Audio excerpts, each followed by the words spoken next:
मेरठ में आप सबके साथ संवाद बनाने का अवसर प्राप्त हो रहा है।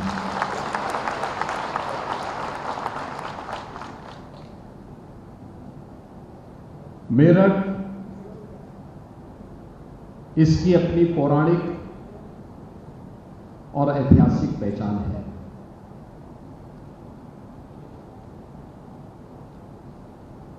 यहां का ओघड़ नाथ बाबा का मंदिर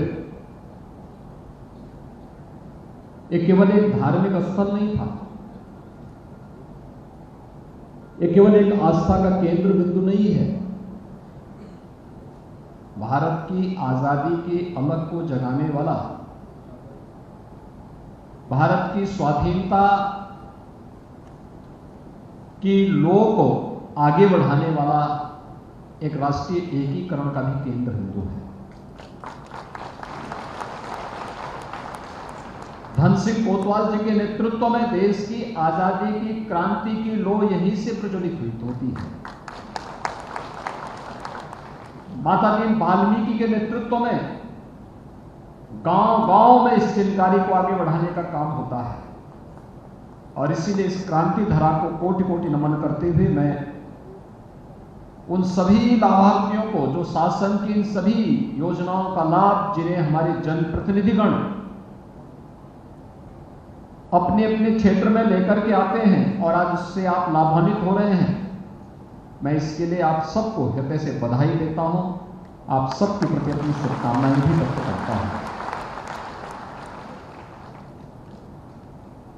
मित्रों, हम सब जानते हैं कि पिछले 8 वर्ष के अंदर भारत एक नए भारत बनने की ओर अग्रसर है।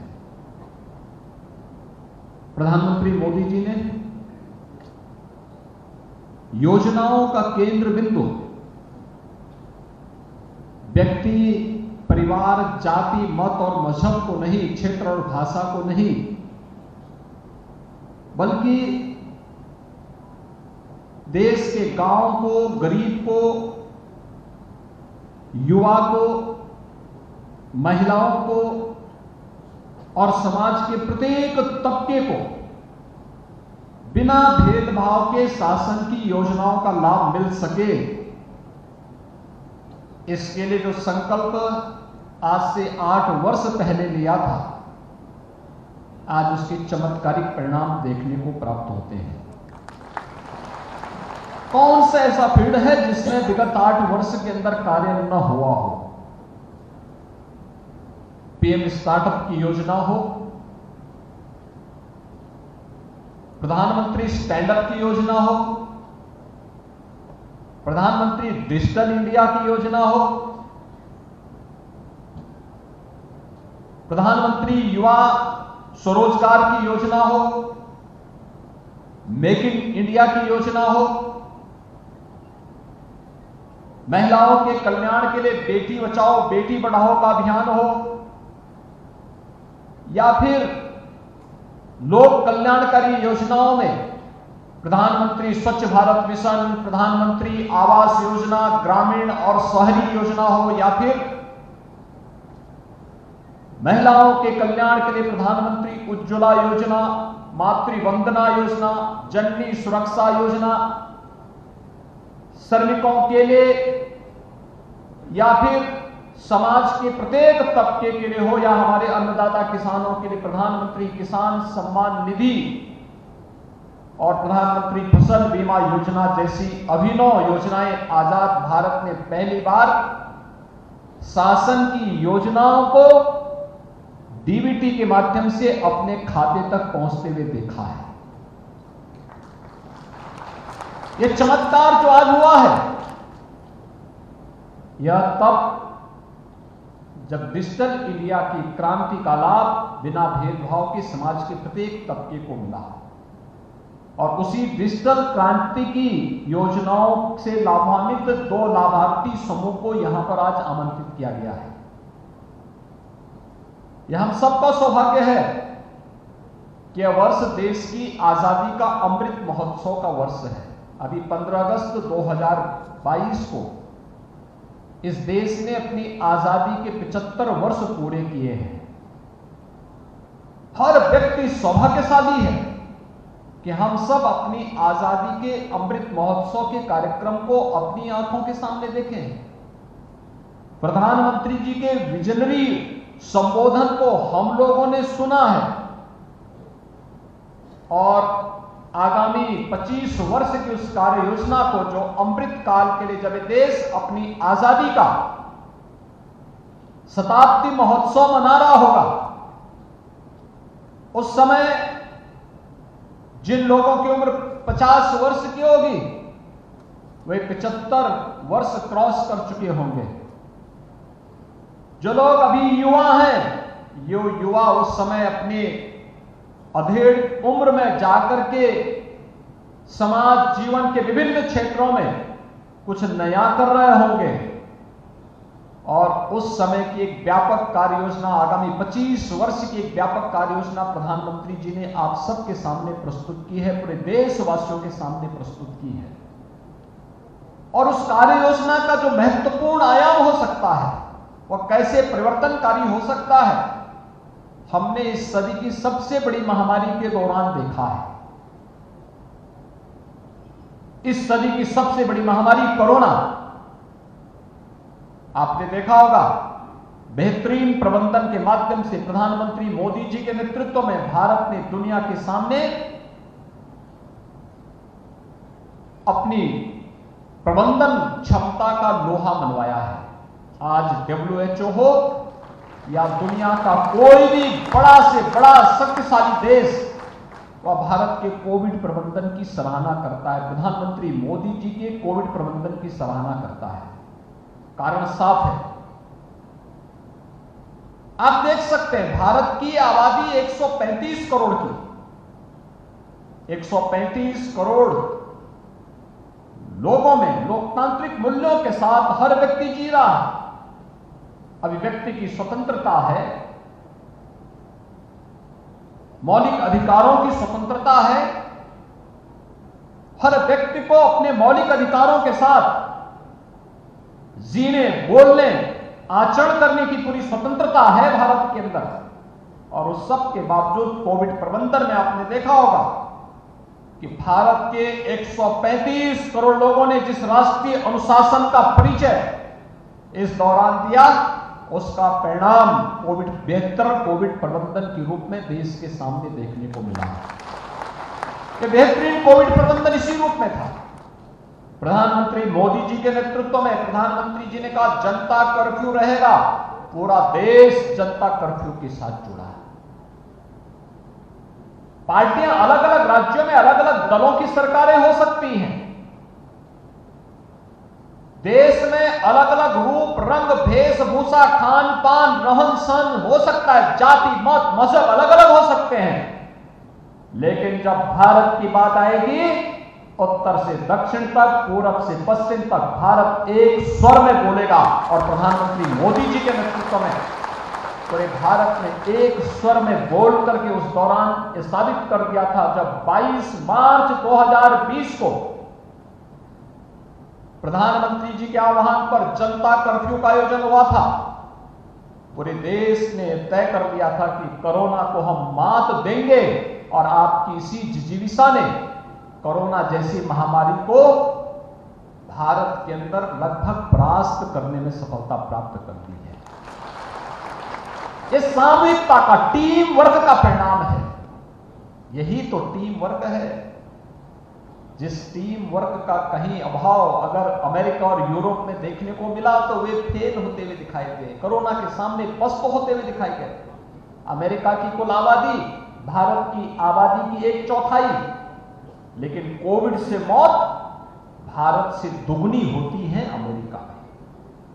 और यही है बिना भेदभाव के 200 करोड़ वैक्सीन की डोज भारत के अंदर मिल जाना, फ्री में मिल जाना, फ्री में टेस्ट, फ्री में उपचार, 80 करोड़ लोगों को फ्री में राशन की व्यवस्था, यह पहली बार हुआ। और यह किसी भी सरकार की उस कार्य पद्धति को प्रदर्शित करता है कि वह तकनीक का ही उपयोग नहीं कर रही है, टेक्नोलॉजी के साथ साथ सरकार की संवेदनशीलता का भी प्रदर्शन करने की एक अग्नि परीक्षा थी कोरोना, और सरकार की कार्य योजनाओं ने उस अग्नि परीक्षा में खरा उतर करके भारत की जनता जनार्दन की सेवा के लिए पूरी ताकत झोंक करके जीवन और जीविका दोनों को बचाने का जो अभिनव प्रयास किया, उसके परिणाम हम सबके सामने हैं। हम सफल इसलिए थे क्योंकि हमारे पास राष्ट्रीय अनुशासन था। हम सफल इसलिए थे क्योंकि हम तकनीक को भी अपनाने के लिए तैयार थे, और आवश्यकता पड़ेगी तो तकनीक के माध्यम से, डीबीटी के माध्यम से हर व्यक्ति के खाते में पैसा जाता हुआ दिखाई दिया। और इसीलिए जो तकनीक का क्या उपयोग है, यह हमारे लिए बहुत महत्वपूर्ण है। भाइयों बहनों, हम सबको इस बारे में ध्यान रखना होगा कि आज जिन दो महत्वपूर्ण क्षेत्रों को यहां पर आमंत्रित किया गया है, उसमें एक प्रधानमंत्री स्वामित्व योजना है। भारत ग्रामीण अर्थव्यवस्था पर आधारित देश है। आज भी हमारी लगभग 65 से लेकर 70% आबादी पूरे देश की गांवों में निवास करती है, लेकिन ग्रामीण क्षेत्र में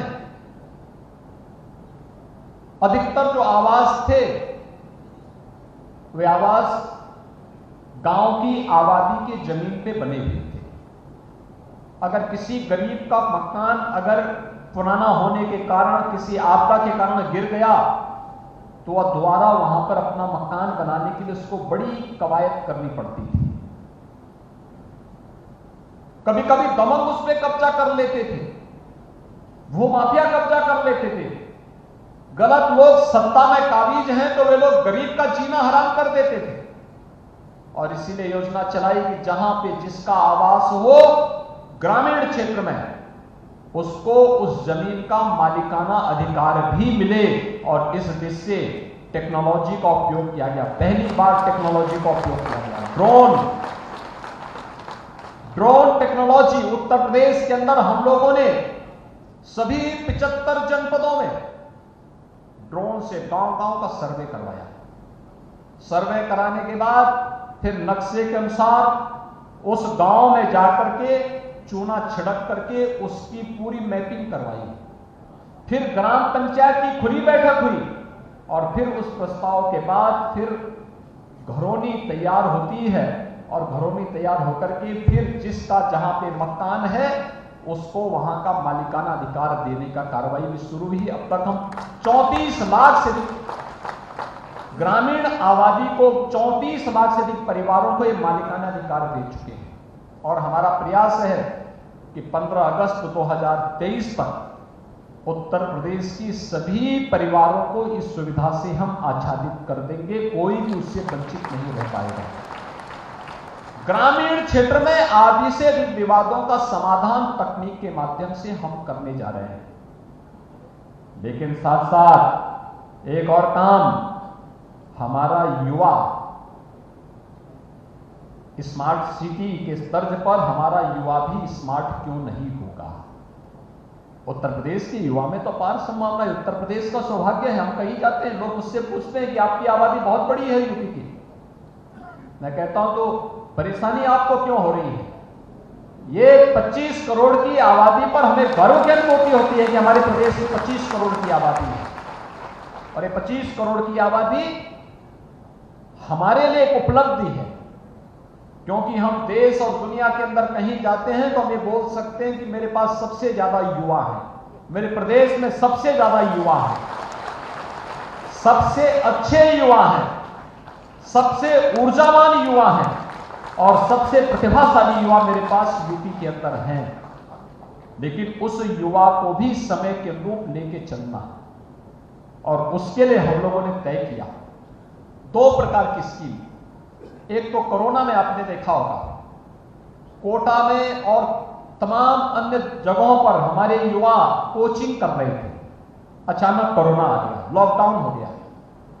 ये सभी हमारे युवा वहां पर सब टीनेजर्स थे। अब परिवार के लोग परेशान, लॉकडाउन लगा था, राजस्थान की सरकार सहयोग करने को तैयार नहीं थी। तब मैंने उस समय निर्णय लिया था इन सभी युवाओं को मैं अपनी यहां की बसेज भेज करके वापस लाऊंगा, सुरक्षित लेके आऊंगा। और एक साथ मैंने आगरा और झांसी से 500 बसेज भेजी, उन सब में सुरक्षा की पुख्ता व्यवस्था की, भोजन के पैकेट उपलब्ध करवाए और उन सभी अपने युवाओं को वहां से वापस लाने में और फिर उनको उनके जनपदों तक पहुंचाने की कार्रवाई की। फिर इसी दौरान आपने देखा होगा बड़ी संख्या में जो यूपी के प्रवासी कामगार और श्रमिक अन्य राज्यों में काम कर रहे थे, लॉकडाउन के कारण जब उद्योग बंद हुए उन राज्यों में, तो वे लोग वहां से प्लान कर गए। फिर उन्हें सुरक्षित उनके घरों तक पहुंचाने का काम हुआ, तो हमने उस समय उनकी स्किल मैपिंग करवाई। स्किल मैपिंग के माध्यम से उनको रोजगार के साथ जोड़ने का काम किया गया। ये सभी कार्यक्रम हम कर रहे थे। मुझे उस समय एक और चीज देखने को मिली थी कि स्किल मैपिंग हो या ऑनलाइन एजुकेशन के कार्यक्रम को आगे बढ़ाने या टेली मेडिसिन की व्यवस्था को आगे बढ़ाने, इन सब के लिए तकनीक से इसमें सक्षम युवा आवश्यक है। लेकिन बहुत सारे युवा हमारे ऐसे थे जो स्मार्टफोन या टैबलेट नहीं खरीद सकते थे। तब हमने तय किया कि कितने ऐसे युवा होंगे, पता लगा 2 करोड़। तो हमने कहा 2 करोड़ युवाओं को टैबलेट और स्मार्टफोन देने का कार्य राज्य सरकार करेगी। जो युवा कोचिंग करने के लिए बाहर जाते थे उनके लिए अभ्युदय कोचिंग की व्यवस्था हमने प्रारंभ करवाई। अभ्युदय कोचिंग जिसमें हमारे युवा अधिकारीगण जो आईएएस में आईएएस बन चुका है, आईपीएस बन चुका है, पीसीएस का अधिकारी जनपद में तैनात है, पीपीएस का अधिकारी जनपद में तैनात है, चिकित्सा अधिकारी के रूप में किसी जनपद में तैनात है, इंजीनियर में अपनी डिग्री लेने के बाद सफलतापूर्वक शासन की किसी योजना के साथ सफलतापूर्वक शासकीय सेवा में आने के बाद इंजीनियर में अपनी इंजीनियरिंग सेवा में अपनी सेवा दे रहा है, या किसी भी सेवा में ऐसे लोगों की टीम बना करके हम लोगों ने कहा कि आप लोग दोनों फिजिकली भी और वर्चुअली भी दोनों प्रकार की कोचिंग चलेगी और उसको हम निःशुल्क करेंगे प्रदेश के युवाओं के लिए। और आज मुझे बताते हुए प्रसन्नता है, अभ्युदय कोचिंग प्रदेश के अंदर सभी 75 जनपदों में या तो प्रारंभ हो चुकी है या होने जा रही है। कमिश्नरी मुख्यालय पे हम लोग कोविड के दौरान ही प्रारंभ कर चुके थे, लेकिन बाकी शेष जनपदों में हम लोगों ने प्रारंभ की। और आज अभ्युदय योजना से जुड़े हुए जो लाभार्थी हैं, जो कोचिंग की ट्रेनिंग ले रहे हैं, कोई नीट की, कोई आईआईटी जेईई की, कोई पीसीएस की, कोई पीपीएस की, कोई यूपीएससी की तैयारी कर रहा है, कोई एनडीए की तैयारी कर रहा है, ऐसे युवाओं में से 300 को आज यहां पे टैबलेट उपलब्ध करवाने की कार्रवाई संपन्न होने जा रही है। लेकिन साथ साथ हमारे विश्वविद्यालयों, महाविद्यालयों, तकनीकी संस्थानों, नर्सिंग, मेडिकल या फिर फार्मेसी से जुड़े हुए संस्थानों में भी जो बच्चे अध्ययन कर रहे हैं, उन युवाओं को भी टैबलेट और स्मार्टफोन देने के लिए 732 ऐसे युवाओं को भी आज यहां पर टैबलेट और स्मार्टफोन उपलब्ध करवाने की कार्रवाई संपन्न की जा रही है। जो अभी यहां पर कुछ को सांकेतिक रूप से मैंने इस मंच पे अपने जनप्रतिनिधियों के साथ उपलब्ध करवाया है, शेष उनको उनके स्थान पर मिलेगा, प्रशासन ने उसकी व्यवस्था की होगी। इसके लिए हम लोगों ने इंफोसिस और तमाम अन्य प्रतिष्ठित संस्थाओं के साथ एमओयू किया है कि वे एक प्रोग्राम और कार्यक्रम के साथ इन सभी युवाओं को जोड़ेंगे, जिससे ये लोग अपने उज्जवल भविष्य के साथ अपनी तकनीकी सक्षमता का लाभ समाज को दे सकें, अपनी वर्तमान और भावी पीढ़ी को दे सकें। और उस कार्यक्रम को लेकर के हम तेजी के साथ आगे बढ़ रहे हैं। आज हम सब एक नए भारत की ओर अग्रसर हैं। हम सबकी जिम्मेदारी बनती है, जो प्रधानमंत्री जी ने पंच प्रण का एक संकल्प पूरे देशवासियों को दिलवाया है आजादी के अमृत महोत्सव वर्ष के अवसर पर, वो हम सब के लिए अत्यंत महत्वपूर्ण है। और मुझे लगता है सबसे पहला दायित्व हम सबका बनता है कि अगर हमें अपने देश को दुनिया की एक बड़ी ताकत बनानी है, उसकी पहली शर्त तो होगी कि हम अपने अपने कार्य क्षेत्र में अपने अपने कर्तव्यों का ईमानदारी पूर्वक निर्वहन करें। कार्य कोई छोटा नहीं, कोई बड़ा नहीं, जो जिस क्षेत्र में काम कर रहा है पूरी ईमानदारी के साथ, पूरी प्रतिबद्धता के साथ अगर वह कार्य करने लग जाएगा, कोई कारण नहीं कि उसमें सफलता न प्राप्त हो। आज मैं यहां आया था, मेरठ मंडल की समीक्षा बैठक में माननीय जनप्रतिनिधियों के साथ कर रहा था।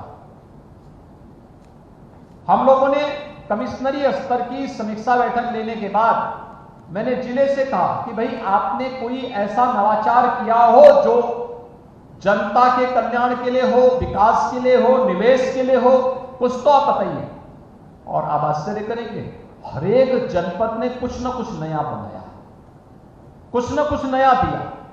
अक्सर होता क्या है, हम लोग दूसरों की कार्य पद्धति पर प्रश्न खड़ा करते हैं और प्रश्न खड़ा करते करते हम स्वयं भी नकारात्मक हो जाते हैं और हमारी जो सकारात्मक ऊर्जा होती है वो एक नकारात्मक दिशा में बहने लगती है। अगर हम अपनी ऊर्जा को केंद्रित करते हुए एक सकारात्मक भाव के साथ कार्य करना प्रारंभ करेंगे तो याद रखना, हमारे भारतीय मनीषा ने कहा कि अयोग्यो पुरुषो नास्ति योजकः तत्र दुर्लभ। अयोग्य कोई पुरुष नहीं होता, कोई व्यक्ति अयोग्य नहीं होता है।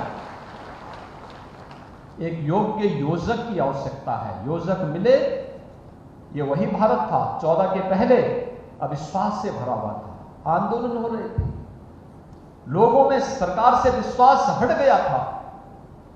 2017 के पहले उत्तर प्रदेश के अंदर जगह जगह दंगे होते थे, अव्यवस्था थी, अराजकता थी, गुंडागिर्दी थी, बेटियां स्कूल नहीं जा पाती थी। आज वही भारत है, दुनिया को नेतृत्व देने की सामर्थ्य रख रहा है। दुनिया के अंदर कहीं संकट आता है, भारत की तरफ दुनिया आशा भरी निगाहों से देखता है। यह वही उत्तर प्रदेश है जिसके बारे में लोगों की धारणा बन गई थी, उत्तर प्रदेश कुछ नहीं कर सकता, यहां विकास की सोच नहीं। आज उत्तर प्रदेश निवेश के सबसे अच्छे गंतव्य के रूप में, अगर देश के अंदर 3 राज्यों में निवेश करना होगा तो उसमें से उत्तर प्रदेश एक होगा। दुनिया का कोई निवेशक आना चाहेगा तो उसके लिए उत्तर प्रदेश एक गंतव्य होगा, क्योंकि उस प्रकार का माहौल है। आज उत्तर प्रदेश की कानून व्यवस्था देश के अंदर नजीर मानी जा रही है। हमने अन्याय नहीं किया, लेकिन केवल कहा कि भाई अपराध और अपराधियों के लिए जीरो टॉलरेंस के तहत हम कार्रवाई करेंगे, किसी को छूट नहीं देंगे, अराजकता फैलाने की छूट किसी को नहीं, न्याय सबको, लेकिन कानून के साथ खिलवाड़ करने की छूट किसी को नहीं। और बिना किसी भेदभाव के जब सरकार अपनी कार्रवाई को आगे बढ़ाई, आज परिणाम सबके सामने है। उत्तर प्रदेश के बारे में लोग की धारणा बदली। उत्तर प्रदेश जिसके बारे में कहा जाता है बीमारू राज्य है, आज देश की दूसरी अर्थव्यवस्था बनने की ओर अग्रसर है। और मैं कहता हूं, जिस दिशा में आज हमारा युवा, हमारा अन्नदाता किसान, हमारी माताएं बहनें, हमारा उद्यमी जा रहा है, कोई देर नहीं लगेगी उत्तर प्रदेश को नंबर 1 की अर्थव्यवस्था बनने में, कोई देर नहीं लगने वाली है।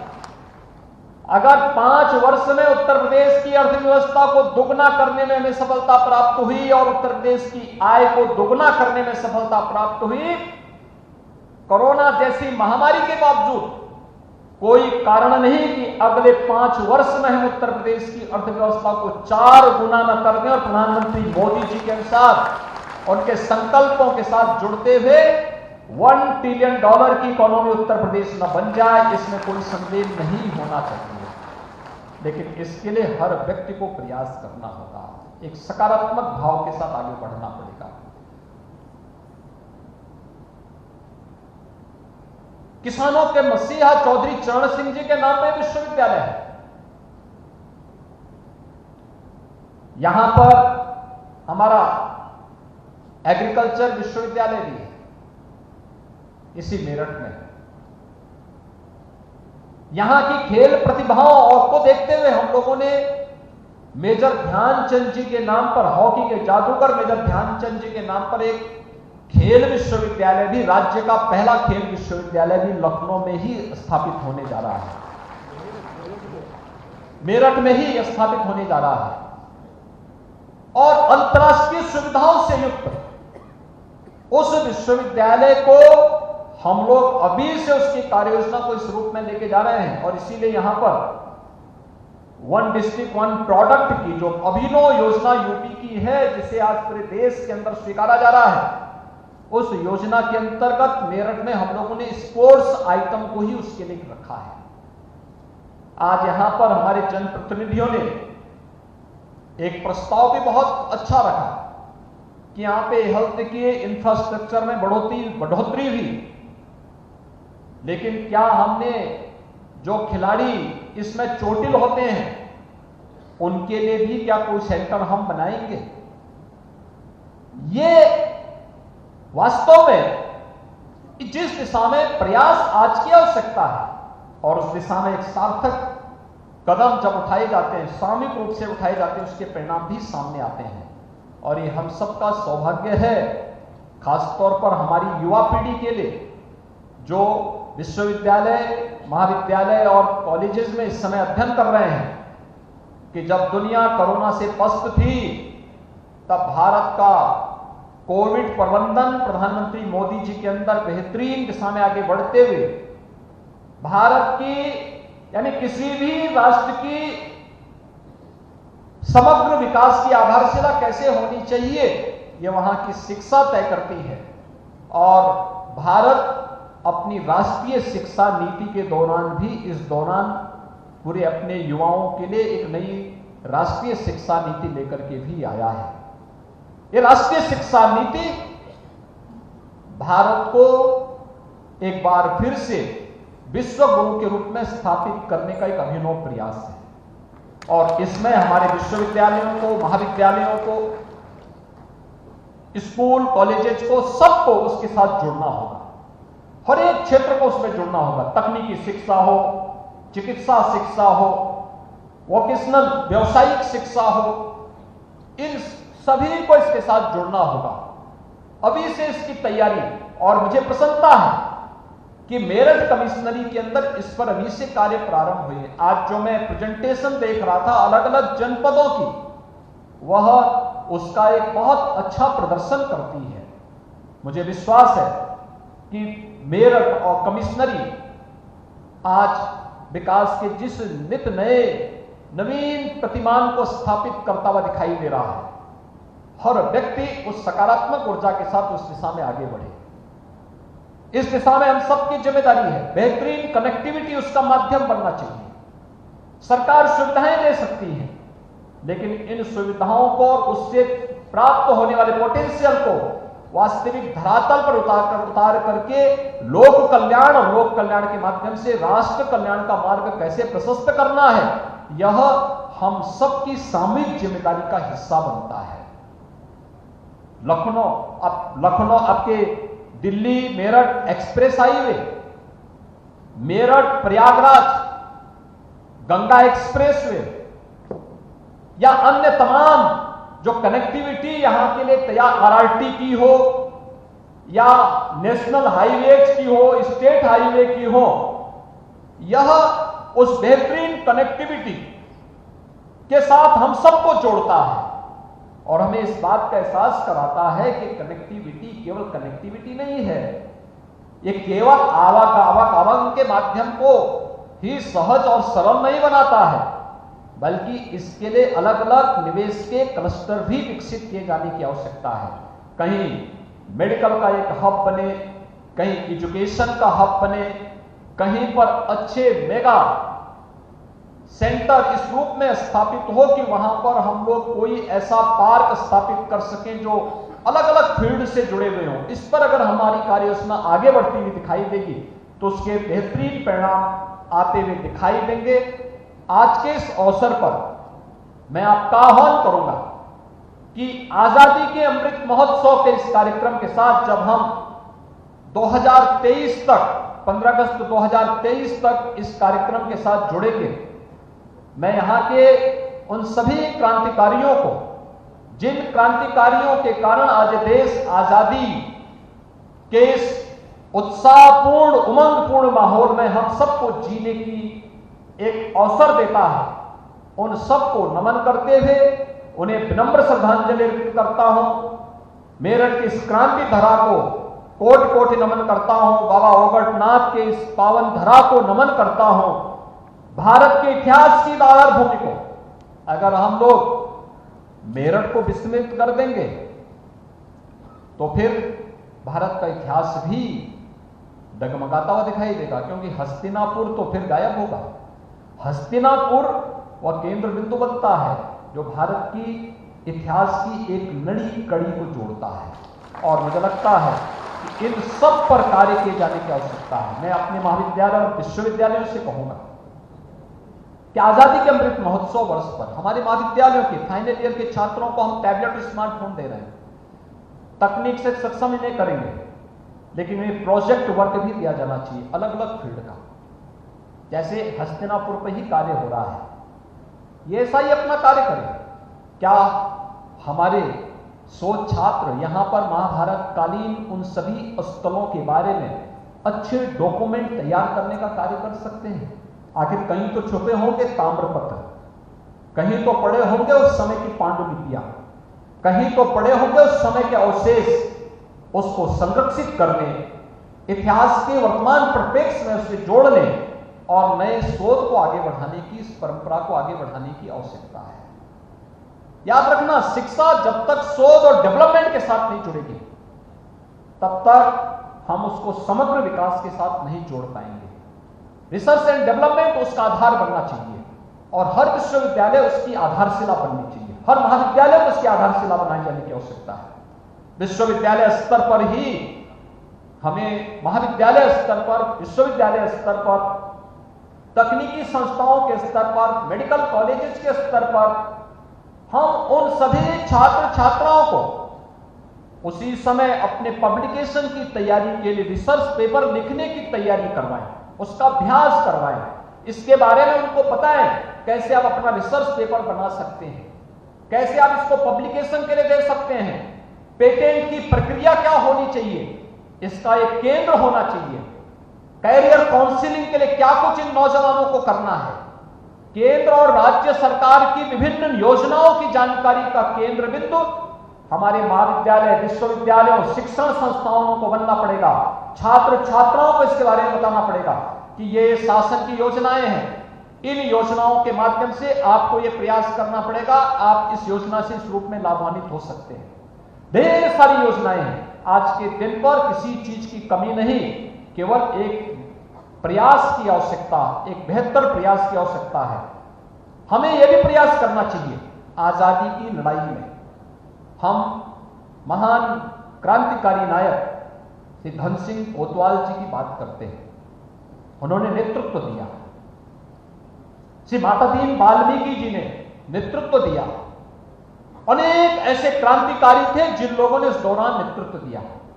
उनके साथ भी सैनिक थे, उनके साथ गांव गांव से जुटे हुए किसान थे, श्रमिक थे। वे कौन थे?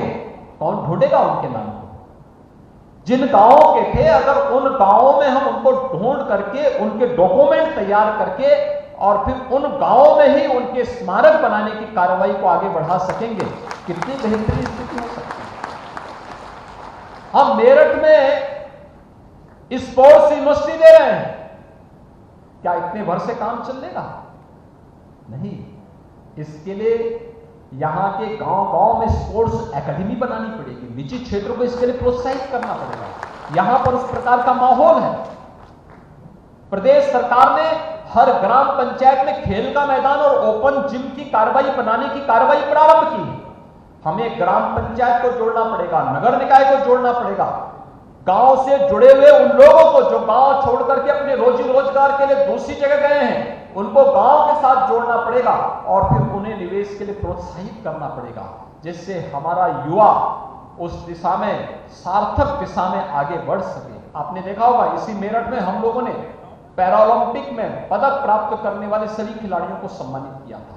आज खेल दुनिया के अंदर जब भारत का खिलाड़ी भारत के लिए पदक जीतता है तो भारत की 135 करोड़ जनता की दुआ उसके साथ जुड़ती हुई दिखाई देती है। और यह पोटेंशियल आपके पास है, इस दिशा में हमें प्रयास करना पड़ेगा। जब ये गांव-गांव में खेल अकादमी बनेगी, गांव-गांव में खेल के मैदान और गांव-गांव में जिम बनेंगे, हमारा युवा वहां पर अपनी नियमित प्रैक्टिस करता हुआ दिखाई देगा। तब ये नशे के सौदागर उसके जीवन के साथ खिलवाड़ नहीं कर पाएंगे। नशे के खिलाफ जो अभियान चल रहा है, इस अभियान में समाज के प्रत्येक तबके को अपनी भागीदारी बनानी पड़ेगी, क्योंकि ये युवाओं के साथ साथ देश को बचाने का अभियान है। जहरीली शराब हो, किसी भी प्रकार के ड्रग के माध्यम से युवा पीढ़ी को बर्बाद करने की उस साजिश को हमें सख्ती के साथ उसके खिलाफ एक अभियान को आगे बढ़ाना पड़ेगा। और इसलिए मैं चाहूंगा कि हमारा युवा उस अभियान का हिस्सा बने, जिसमें किसी भी प्रकार के नशे के खिलाफ हम सबको सामूहिक रूप से मिलकर के लड़ना होगा।